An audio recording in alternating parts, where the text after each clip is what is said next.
আজকে তো আমি রামের পুজোতে গেছিলাম আর ওখান থেকে আমাকে এই কালার সেটটা দিয়েছে।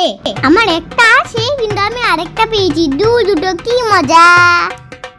ভিখারির বাচ্চা, তোর মা বাপ কই? হ্যাঁ, যা গিয়ে তোর মা বাপকে ডেকে নিয়ে আয়। আজকে তোকে এমন মার মারবো না, তোকে কেউ বাঁচাতে আসবে না। হ্যাঁ, কি হলো আন্টি, তুমি ভূমিকাকে বসছো কেন?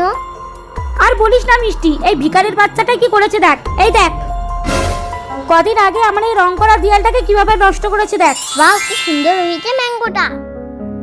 তা তুমি দেয়ালে কেন এঁকেছো? খাতায় এঁকে রং করলে তো আরো সুন্দর লাগতো। আমাদের তো দুবেলা দুমুঠো খাবারও জুটে না, সরকারি স্কুলে পড়ি, আঁকার খাতা আর রং কোথা থেকে কিনবো?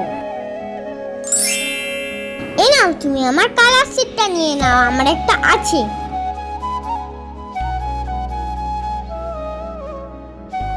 আজ থেকে এটা আমার। নে, পেয়ে গেছিস রং আর খাতা, এবার থেকে ওতেই রং করবি, আমার দেয়াল নষ্ট করবি না। আর শোন কান খুলে, বাড়িতে যাওয়ার আগে এটাকে পরিষ্কার করে দিয়ে যাবি। অন্যের হাসির কারণ হও, এটাই সবচেয়ে বড় মানব ধর্ম।